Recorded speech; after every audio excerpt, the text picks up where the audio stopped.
Hey everyone, thanks for joining in for another video. My name is Eric Connor. I'm a therapist at Recovery Restore Counseling. And today we are going to look at what's called the addiction cycle. The addiction cycle, it's kind of a map.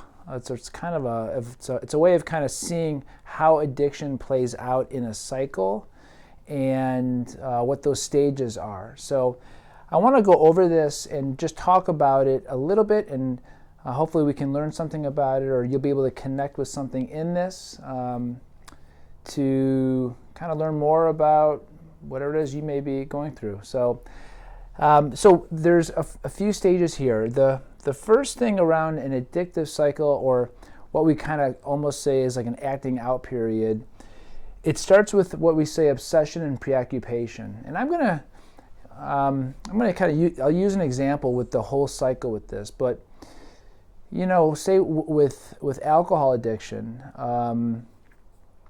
someone might be at work. Well, let's just start with the beginning of the day. Someone could wake up in the morning. Maybe yesterday was a rough day. They drank too much, or whatever their drug of choice was. They wake up, they don't feel good, and they say, "I'm definitely not going to drink today." They go to work, stuff happens, maybe there's some stress, maybe something else kind of comes up. Then all of a sudden the thought might hit them, like around 1 o'clock or 2 o'clock, maybe it would be nice to actually have a drink tonight. Or maybe it would be nice to go home and to look at pornography tonight. Or maybe it would be nice to go home and eat tonight. But a thought comes up. And that is the obsessional nature of addiction. Addiction really is as much a thinking disease as it is like the outward manifestation we all see. But there's something that really gets, that's in our brain, that's in how we're thinking about the behavior or the substance. And so even when people get into recovery or they begin to get sober, they're really amazed at how much the brain and the thinking patterns were part of this. So a thought comes up, and we may try to reject the thought, we may accept it, but usually that thought starts to grow. And that's what we mean by this preoccupation. We start to think more and more about it. Or we get into this internal battle with the thought. Like, I should, but I shouldn't. I want to, but I said I wasn't going to this morning. Or I know this is like maybe a problem. And it's like the brain, there's like this kind of addictive part, and then there's our kind of more healthy, higher self, and they're in a battle sometimes, and that can be exhausting. You can't see it from the outside, but if you could get inside someone's head, you'd realize there's a battlefield going on in there. The other thing too is when we get into like more of a clinical addiction state, but even on the way there, if we're starting to build an addictive relationship with a substance or behavior, as we talked about in another video, it's essentially an emotional process. We don't overdrink because it's a logical decision. We do it because we're now being driven by our limbic system, by our emotional parts. And those generally, they win. Like, if I get hungry enough, I'm going to do what I have to do to eat. So sometimes we have these emotional patterns that build up. And so there's this emotional part of us that wants the pleasure, that wants the mood change from the addictive behavior or substance, and it's in battle against our higher self, which has made a decision to us like we're not going to, and we shouldn't, but now I'm faltering on that. So there's a preoccupation, and this can be in our head for some time, and then eventually, at some point, we decide, okay, tonight's not the night I'm going to fight this. It's almost like we lose the battle in the mind. So we say, okay, tonight I'm going to drink, or tonight I'm going to look at pornography, or whatever I'm going to do. I know I said I wouldn't, but we'll see what happens tonight, and then tomorrow or next week I'll address it. And that's where the preoccupation has now kind of won out, and we have now we've made a decision. And a lot of times just that decision brings lots of relief. So it's like once I decide, okay, I am going to drink tonight, even just knowing that's going to happen brings a lot of relief because there's tension with that battle. Now, once we decide that that's going to be what happens tonight, then we move into what's called ritualization. And addiction is built on rituals. There's a way that we like to engage in our substance or in our behavior to what feels like to maximize the experience.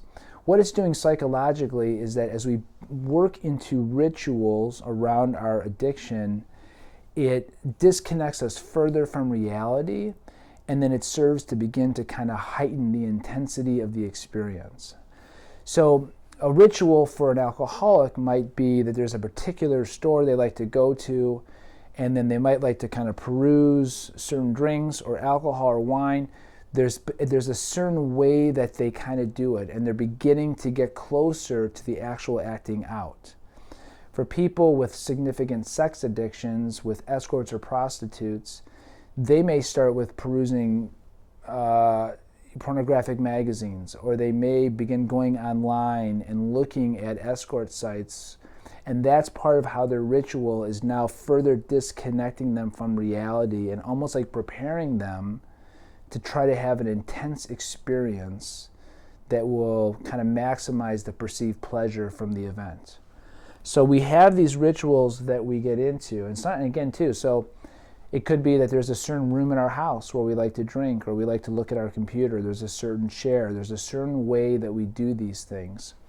But eventually that ritualization will take us into the actual acting out. And this is now where we're in the addiction. We are any kind of reason, any logic about what's appropriate, that's usually gone. And now it's really to maximize the intensity of the experience and to more deeply escape reality and to really enter into what's this, like what we call the bubble or the trance.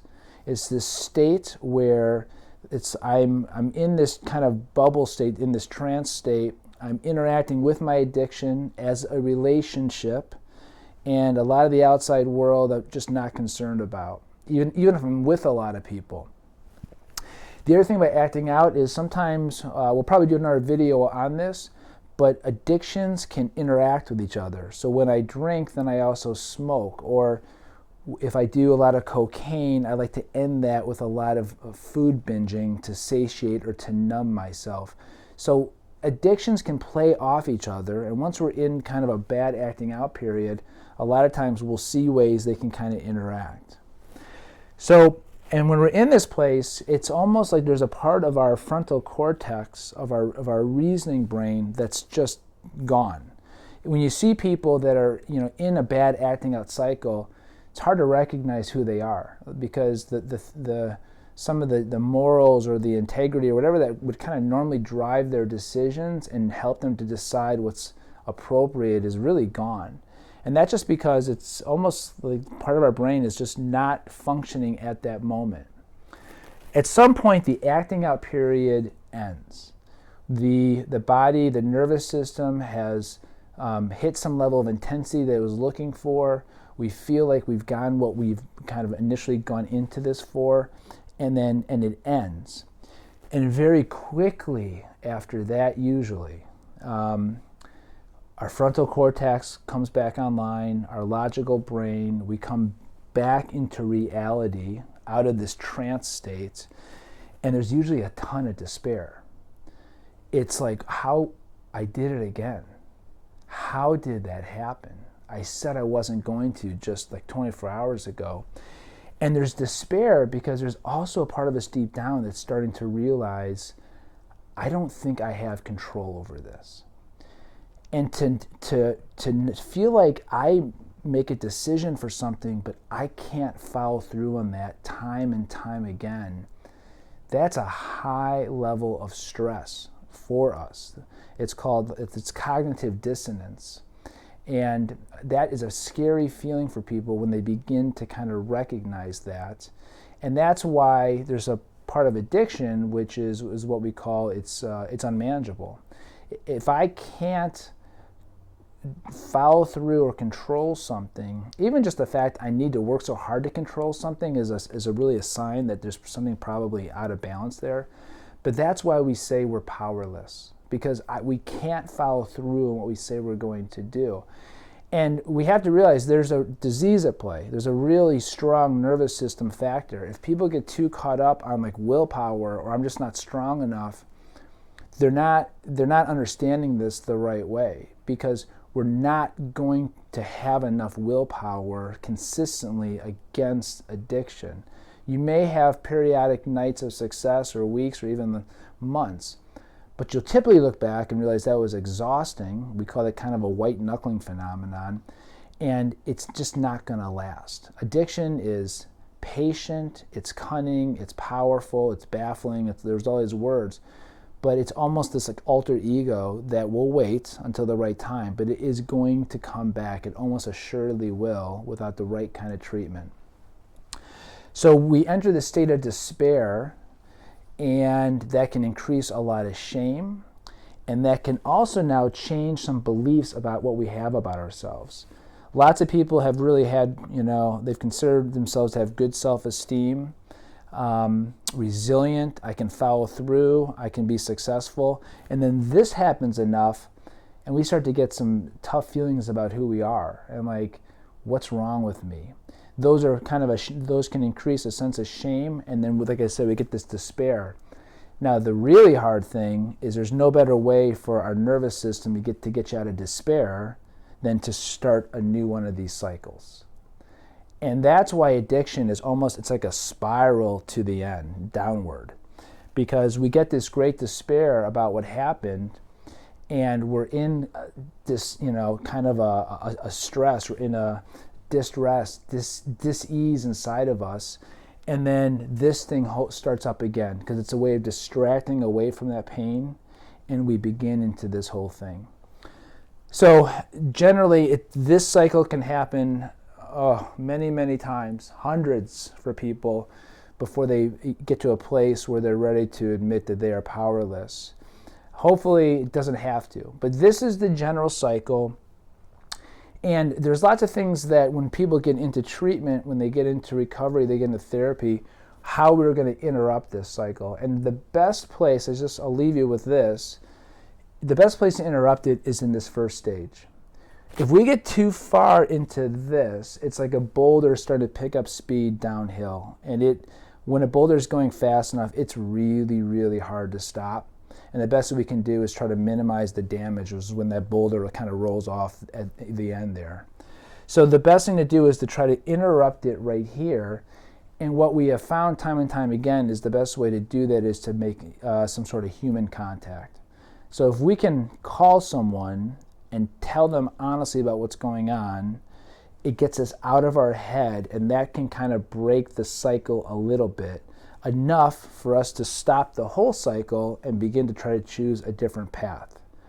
But we have to get outside, we got to get out of our heads once this thing starts, because our head becomes a very dangerous place to be. And if we are fighting it internally and there's nothing from the outside to help us influence that, it's very hard to break out of this on our own. So this is the overall kind of addiction cycle. This really fits for all kinds of addictions and addictive behaviors. So if you recognize anything on here, explore it more. And if you want to talk with someone, reach out to us or reach out to another therapist, and we'd be happy to help. Thanks for watching, and we'll be back soon.